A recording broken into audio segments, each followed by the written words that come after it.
Hello, hello, hello. All right, I'm going to do one quick thing here. I'm going to hit the M just to make sure I get a mark. Awesome. Yeah, that's great. All right. Let's get this thing started. Sure.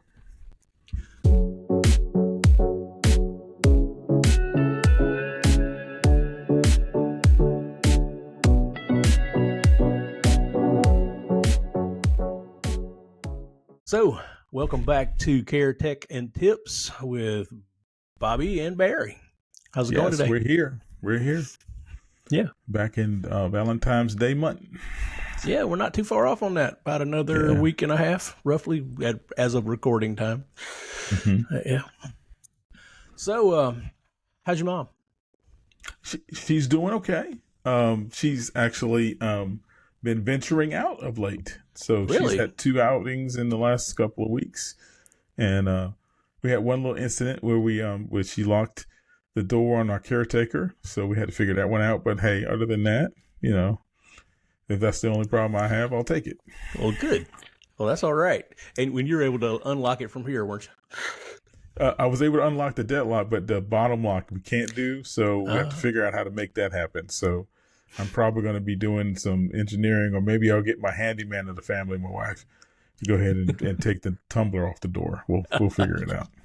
That's cool. That's cool. And how about your father-in-law? He's doing all right. He's enjoying his facility. We just took him to church for the second time, I think, in a while, and so he's having he actually did a lot better than the first time. So that's going well. Well, how that's about great. you? How's your loved ones? They're doing great. My aunt in assisted living is doing good. She just signed up for some PT and some occupational therapy, and just because she didn't feel like she's moving around enough, so she got up with the folks and they said, yeah, this is great. We can definitely do this, and it'll be covered by insurance, and that's all good. And my dad is still doing his thing. He's doing a little PT himself. He's got some shoulder problems he's getting worked on, and I actually love it when he goes to physical therapy, and he does too when he goes. But it's like in between times, he'll do a lot of the exercises that they give him on his own for a little while, and then he kind of falls off. I can't say a word. I'm the same way. If I have a problem, I need to get worked on, and then okay, you need to continue doing these exercises at home.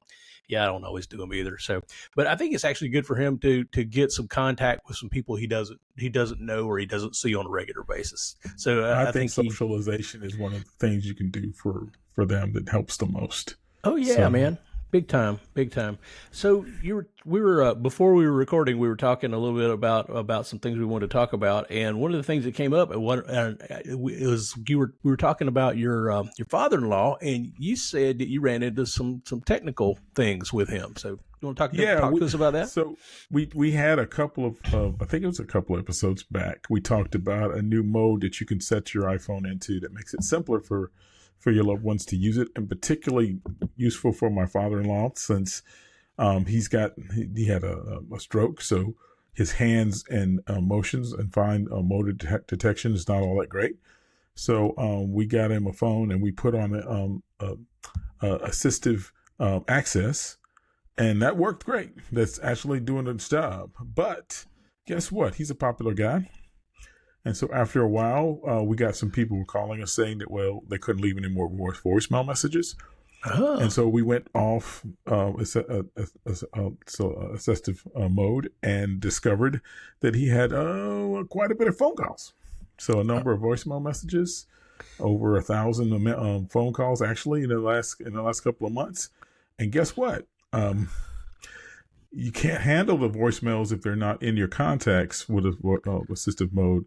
So you have to occasionally get out of it, run updates, and manage your voicemail. And so we did that, and then everything's fine. So keep in mind, if you're doing that for a loved one, every month or so, I would get out of it, update. Because there are security updates that come down for iPhones and other things too. And you got to make sure you do them. So it's not just leave it and set and forget. You actually have to go back and do a little bit of maintenance. Kind of do some management. So let me make sure I understand. So like if somebody called and left a voicemail, if they were in his contact list, then he would see the voicemail, be able to listen to it. But if you're Yeah. not, then it kind of goes into this limbo state somewhere. Yeah. So you have to manage it out of the assistive mode item to do it. Otherwise, so eventually his voicemail would clog up and it wouldn't be able to take any more voicemails. Or Gotcha. um, you can run into other problems too. So, and then it could be bugs, right? So, Yeah. I think iPhones are 18.3 or something like that. Right. And we hadn't updated this phone in a while, and there have been lots of updates since then, and eventually you have to do that too. So, so every month or so, you need to go out, get out of the mode, handle those kind of updates, and then put it back. There you go. So I got a question for you. So is your father-in-law a voicemail deleter or a voicemail he'll keep them around forever? He's probably a voicemail deleter. Yep.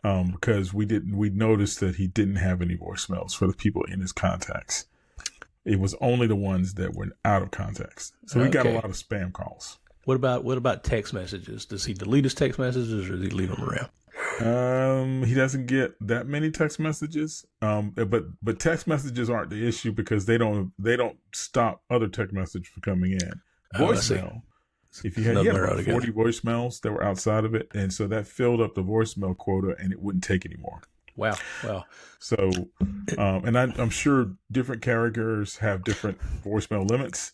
But what really was something we didn't think of is there were people who he would want to talk to.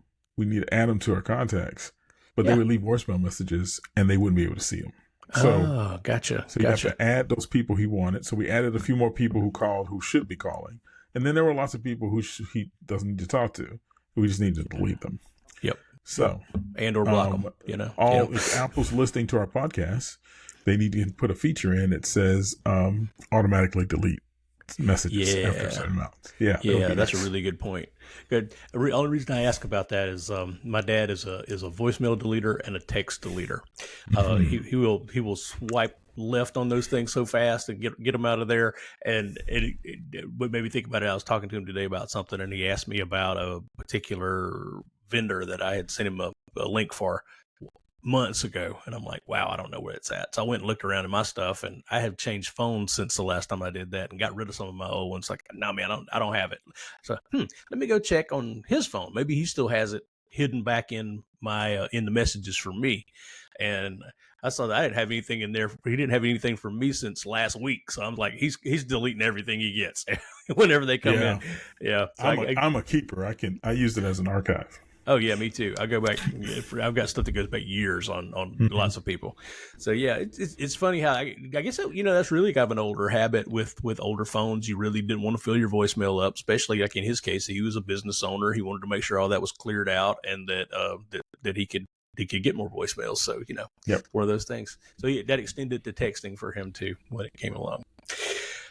Well, that's interesting. So assistive access needs a little bit of management, but I kind of like though that it's a sort of a throttle for new contacts. So it gives you a way to see who needs to be there and who doesn't. So yeah, that's a really good point.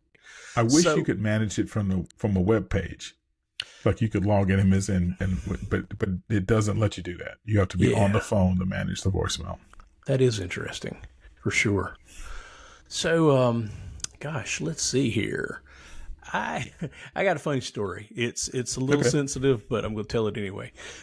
It's just how that goes. But I was talking to a friend of mine this week, and unfortunately, it's funny, but it's not at the same time. But the thing is his wife's father, his stepfather actually had passed away this past week, and they lived fairly close to the stepfather, and he was nearby, and it was all good. He was a pretty vibrant member of the community, of that kind of thing, but they didn't really have never had the talk. They didn't have any access to any of his accounts or any of that kind of stuff. Okay.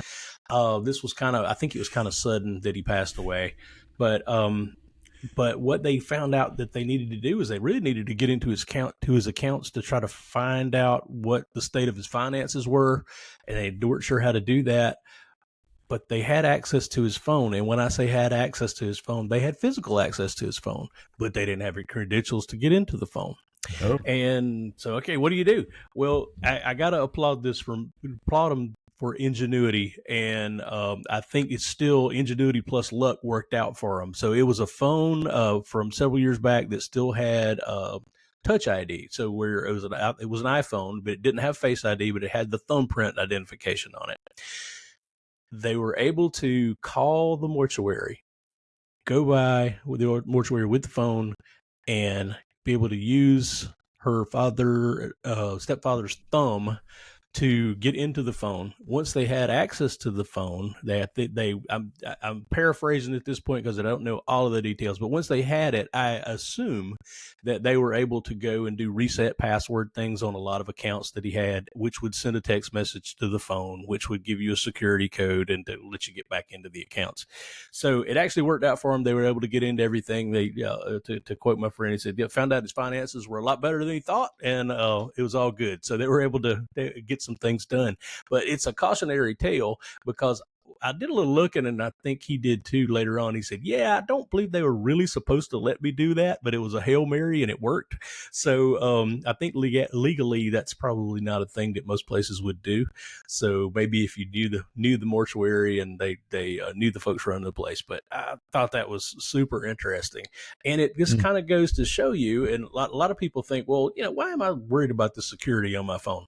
That's the reason right there, is that we have credentials on our phones for a reason, because they are tied to so many things, especially resetting passwords for accounts, and you really can't ignore the whole credentialing thing and making sure you got good credentials and you make sure you have good passwords and all of that. It's just something to pay attention to, and it also reinforces having to talk. At a certain age, you got to have a talk about, well, here's my stuff. Here's where my accounts are. If I'm not here, who's going to be able to help take care of this kind of stuff? So it's one of those things. Yeah, it just brings it back to the idea that you can't put this off. If you do put it off, you can cause yourself some pain. And it's so easy to have some of these conversations. I know it's not easy to have, but if you have just a conversation or two about what their preferences are and where you can do things, and even just some of the tools that are available now, like the ability, like I think we talked about last week's ability for some of your accounts to have to allow access to your loved ones if you grant it in certain ways and certain protocols. I think we talked about Facebook, but I know Apple has that too. I know Android has it. So you take the time to do that because it will make your life better. Yeah.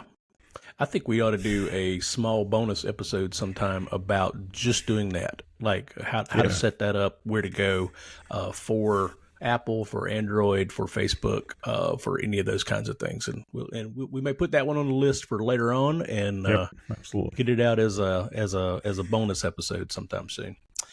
So that makes me think, how are you got anything on your spam and scam list this week? I was actually thinking about that. So I know last week we had a conversation about Medicare and health scams. Mm-hmm. And the last two, if I recall right, I'm sure we maybe double dipping a little bit here. The last two were online shopping scams and romance scams. So, oh really? So yes. do tell.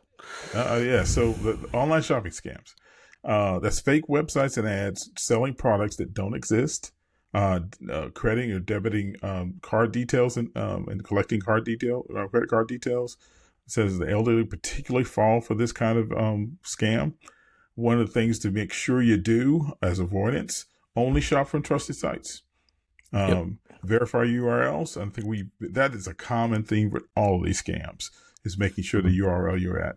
Because if you can have a conversation with your loved one, if they're still able to be able to tell them, look for misspelled words in the domain, make sure it says .com and not gmail.com, because no company does that. And use secure methods to pay for things like credit cards. And actually, you have some credit card protection on some of your items where they can refund things if you get scanned for items. So I know that things like American Express and some of the credit cards do that. I'm not sure debits do, but you can talk to your bank about that information. So there's a lot of good things to avoid there. So it's And kind of that's like one of usually those. seasonal. Yeah. Yeah, Great. yeah, it is. Like I was gonna say, it's kind of like one of those things where if you're looking for a particular item and you can't find it on Amazon, it's out of stock, or you can't find it at Walmart and it's out of stock, or if it's a particular branded thing and you go to their site and it's out of stock, and then you Google for it again, then all of a sudden you see this new site pop up, and it's in. Not only is it in stock, but it's a super good price. You might want to check yourself at that point before you do it, Yeah. because there's a good chance that that site is just there to harvest your details, and then you're never going to get anything in the mail from it. Yeah. And, you need to do a search on the site itself and see if you can gather some reputation. They're usually people who will talk about it. So if you do a search on them, you might be able to find some reviews that will tell you one way or the other. The hidden way to do that for some searches is I add scam to the end of that list to see if there are people out there reporting a scam for a particular company, and that usually gets that to show up too. So do a little due diligence, and don't always buy things straight off. Do a little research on what you have and who's out there. Okay, so the other one was romance scams, and I have not personally seen this happen to ones of my family, but I've heard of others who have fallen for this particular ones, and I've seen a lot of these ones in fictional writing too. So, but apparently they do exist. Those are scammers who fake relationships online, often through dating sites, to gain trust and exploit victims emotionally and financially. These are long-term scams. You need to be really cautious when you're on dating platforms. Avoid sending money or sharing sensitive information, especially for people you just met. But even the ones that, if you haven't met them in person, be skeptical. Be the skeptic. And if you're a caretaker, remind your loved one that if they run into these kinds of issues, don't be afraid to contact you and have a conversation about it. Because you and Barry and I have been in IT for a while, and some of the stuff that you look at, you go, oh, okay, this is obviously a scam, because you've seen it enough. I'm on enough email addresses that the same messages get sent to my same multiple email ones, and if you can, you'll see those kind of things over and over again. You start to recognize them. The ones I've started to recognize now are the ones that tell you that your iCloud account are out, or your Netflix subscription is dead, and so, but I'm on multiple ones, and I see that dozens of times, and you start to pick up the pattern. Oh, okay, they're starting this scam now. So you get all the messages at one time. So the key thing here is make sure your loved ones know that they can call you and ask that question. They're not annoying you. It's not taking your time out. It can save them, money, time, effort, embarrassment. Just have the conversation. And, most of the time when you or I hear that kind of thing, and even some of our users who are of our age, we listen to that, and it's just like the African prince who's asking you for $1 to do this. You can pick up on it, but it's harder for the people of an older generation to see that. So encourage them to talk to you. Make sure you have that. If you're not sure, don't do it. Call me up. Let's have a conversation. Let me look at it. Let me do a search for it. That kind of thing, so they can trust you on that. So you have to build that kind of trust up. So those are the last two on my list. So we actually did 5 over the last 3 episodes. So just keep in mind, again, common themes: trust and verify. Never share your important information with people who come in unsolicited. And then make sure you set up that trust relationship that if they're not sure, they can call you and ask. There you go. That's good advice all around. Yeah.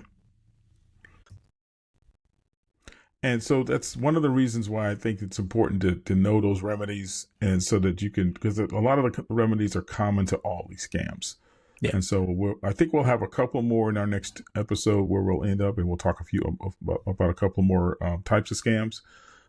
So we'll be finishing up. So we'll be doing scams in all 4 of the episodes we've done. So awesome. So I think earlier too, we were talking about, you had one other thing that you ran into with your father-in-law's tech. Something to do with storage? Yes. So one of the things you have to be careful about, of course, For me in particular, he takes a lot of pictures. Okay. And when he takes a lot of pictures, we discovered he didn't back up those pictures with something like Google Photos or Photos in Apple. But keep in mind, when you do that, you can run out of space on your account. Mm-hmm. So one of the things you want to do is monitor that account to make sure you're not storing things that you don't really care about. And you can mostly do that by going into your settings on an iPhone. And I think there's a similar way to do it on Android as well. And just monitoring how much storage space you have on there. Yep. There are actually some software products out there, and we can talk about a few of them maybe in the show notes, where you can do that remotely, but it's not as good as grabbing their phone and doing that maintenance. So along with doing the maintenance that we're doing with the assistive mode, make sure you check to see how much storage they have left, because it's much easier to deal with a storage problem before it happens. Oh, it's at 10%, than to wait till it's under 1% and have to deal with it. Then it becomes immediate. Then you have to deal with what do you throw away. So that kind of monthly look for those kind of things is really important to do. I think you're right. Maybe have some other things about storage that you want to add. Well, my thoughts on those two are, a lot of folks I think get a phone and they have whatever they're paying per month, and they think, I just need this as a phone, and I don't need all that fancy stuff, is what I always hear. Well, when you start taking pictures and you really like what you're doing there, like you said, you can fill up your storage pretty quick. And I've had some relatives that ask about that. What do I do? My phone says it's not backing up, that I'm out of storage. And so in the Apple case, usually that's the case, is that when you buy an Apple phone, by default, when you create an iCloud account for the thing, I think you get 5 gigabytes of storage in Apple's cloud, and that's a pitiful amount of storage for $1 trillion company. I'm going to go out there to say that for what you pay for $3 trillion. Yeah, for what you pay for these things, and it's really good hardware, and they have great services, but that's paltry. But they do have some plans where you can pay. I mean, you can pay as little as like $1 a month and have multiples of that 5 gig. And it is, I've had relatives say, I am not paying them anything more for this thing. And I'm thinking, well, do you want to keep all your stuff? Do you want to make sure you got a big backup of it? It's $1 a month. That's not bad. So I highly recommend that. I think for $12 a year, or even if it's even double that, it's well worth it to just make sure that it's out there, backed up in the cloud. If your phone breaks in half, it's still easy to go back and get that stuff. So, forget the one more charge. Just think about, would you rather have your have your photos and your information back in hand if your phone dies or not? That's something to think about. But to each his own. And again, there's the same similar situation with Google products, with Android devices. There's really affordable backup plans, and I think it's well worth doing on that for either one of them. Yeah, I think you can get 100 gig for something like $5 a month. It's something silly, and it's worth it. It's especially if you take pictures, if you do things that take space up. And backing up your phone is a smart thing to do, because you never know what happens. You could drop it in a pool, or do like I did 2 years ago and forget it's in your pocket and walk in water, and then you got no phone. But the thing that saved me is I had backups. I could restore from things, and so I could go online and buy a phone and restore it. And so you think about that kind of stuff. It's important to think about something like that. I think so too. All right, so let's move on from that one. And next on my list is, I've had a friend of the show come and make a recommendation for something to talk about, and it's having to do with assisted living facilities and skilled nursing and rehab facilities. And it comes around talking about finances and talking about money. And what she wanted us to point out to a lot of folks is the need up front, if you're thinking about helping your loved one get into one of these facilities, and you're talking with the administrators there ahead of time, figuring out amenities and cost and things like that. One good question to ask is, okay, say I'm coming in with, my loved one, and we either have insurance like long-term care insurance or private pay. We're paying for whatever it is, and it's X dollars a month. So the question to ask is, say, all right, if we get in and my loved one's in, we sign the paperwork and they're in for a year, and say a year out, if we run out of insurance money benefit or we run out of cash, you have to ask these folks what will happen. All right. And usually in the case when you run out of insurance money and you run out of cash, Medicaid kicks in a certain amount, but not all of these facilities have Medicaid beds. And it's in her case, she got lucky. She found a place that said that, listen, if you're here for over a year, you've paid your lease for a year or so, and something like that happens, we will not move your loved one out. We will not kick them out. They will have a place here. They might not have as nice a room as they had before, but they'll stay in the facility and still have the same services that they had. So I promised her that I would mention that. I think it probably varies by state and by county about how that works, and I'm sure it varies with facilities. So chances are you may not get as good a deal as she got just everywhere that you go, but you should at least have that conversation and find out what the plan is and get it in writing at the time. So important. Very important. Even if you get an email that says something like that you can refer back to, is important enough to do that kind of thing. And I'll be honest with you, most insurance has limitations on durations of stay.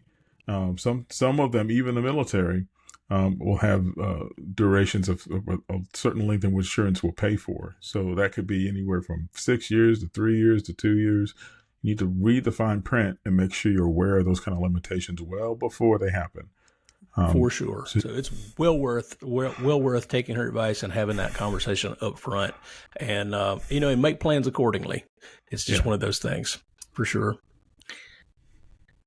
So I've got one more thing to talk about, and this one's interesting to me. I was having lunch the other day, and I went to this ramen place that also does poke bowls and sushis and all kind of things like that. And I got a poke bowl, and I'm sitting there and I'm eating with my chopsticks. And I usually don't talk about this stuff too much, but I'm trying to lose weight. So over the last, several months, I've lost about 12, 13 pounds. And one of the components of the plan that I'm working on is slowing down and being more mindful about how you eat. So I'm sitting there having lunch, and I've got my chopsticks, and I'm eating this poke, and I'm doing my thing. And it occurred to me that these chopsticks really are a interesting way to kind of throttle yourself, especially if you're not proficient with them. Now, me, I've gotten too proficient with those things, but it still makes me think about it a little bit. Every once in a while, I'm eating, and I think, I wonder if I can grab just 1 grain of rice. And I reach down and I grab 1 grain of rice. And it got me thinking, I wonder if there is really something to maybe cultures who use chopsticks being not as big as we are in the United States. And is there a correlation between those things? So I decided to ask our favorite friend, ChatGPT. I asked him, are there health benefits beyond and cognitive benefits even beyond, I didn't even say beyond, honestly. I said, are there cognitive and health benefits for using chopsticks as opposed to Western style silverware? And the answer that came back from ChatGPT, I thought was kind of interesting. So I'm going to read it out for our listeners, and let's talk about it and see what you think. So up front, it comes back and says, yes, absolutely. Chopsticks instead of silverware can have mental health benefits, including 1, mindfulness and focus. It says using chopsticks require more concentration and precision, which can encourage mindfulness while eating. And this can help reduce stress and increase awareness of the present moment, similar to mindful eating practices. Okay. I'm down so far with that. What about yourself? Yeah. All right, cool. I'm hearing that. So all right. 2, cognitive engagement. The coordination needed to use chopsticks engages the brain, improving fine motor skills and stimulating cognitive function. This can be particularly beneficial for neuroplasticity. I can't say that word, but I'm going to try it again. For neuroplasticity and hand-eye coordination. All right, I'm still there. I think that's reasonable. And you're losing me because so my wife loves chopsticks and actually uses them a lot. I avoid them because they frustrate the EDD out of me. So I'm listening still, but I'm kind of going, okay, yeah, right. So sure. your mindfulness goes out the window because of the aggravation. Yeah, the aggravation. My blood pressure's already up. Oh, see, I got you. But hey, but I get it though. And then right, slower eating and digestion, I get it too, because slower eating, frankly, better digestion. You have a better idea, I think, with your 10-minute pause. Idea with eating that I think that I've been thinking about for a while, which we all need to slow down. And the thing that got me on this one is that I thought, not just for me, but maybe for some of our loved ones, if they're into it, encouraging that might kind of help along that. It might help the cognitive engagement and the mindfulness pieces are known to kind of push off cognitive decline. And not only that, if you can do that and improve some fine motor skills, that it might be a helping factor. So who knows, if you don't get stabbed with the chopsticks when you introduce those, it might be better off. But I think one of the last ones down here I really like was dexterity and fine motor skills for older adults. Using chopsticks may help maintain dexterity and coordination, potentially reducing the risk of cognitive decline over time. Now, maybe it's a stretch, but hey, it might work. Who knows? No, I mean, there's some nice things in there, and I think you just have to understand. So for my father-in-law, probably not, because one of his issues is his hands. But for others, maybe there's some things to be said on that. I try it every once in a while and end up getting frustrated.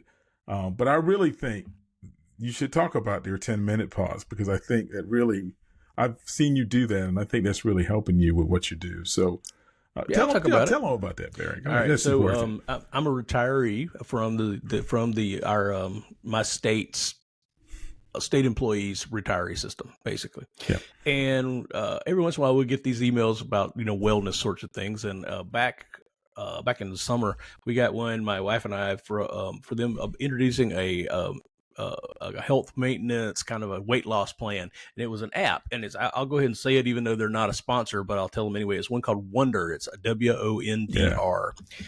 And I've tried several of these before and nothing's really worked for me, but I said, okay, whatever. We're not paying for this. Let's try it. So we tried it together. And one of the big things about this one is that they want you to slow down eating and to be a little bit more mindful about how you eat, and to kind of take your time and give yourself time to be full. And that's something I didn't realize that I was doing, was I was speed eating pretty much. Sometimes that goes along with emotional eating too. Like I've always been an emotional eater, especially if I'm aggravated, frustrated, or just pissed off. I'm like this.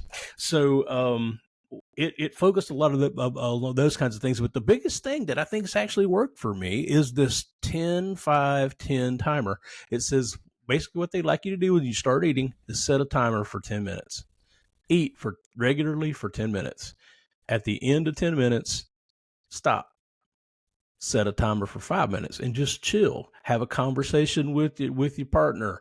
If you're by yourself, read a couple of pages on the internet or read a book or something. But take your time, just even if it's just looking at your surroundings for 5 minutes. Don't eat anything. And then after 5 minutes, you can start eating again. Usually go for about 10 more minutes. So the thing is what they're doing is that if you make that pause in the middle of your meal, you give your body time to catch up and realize that it's full. Because you've always read this thing that says it takes 20 minutes to realize you're full. Well, I'll be danged, it actually works.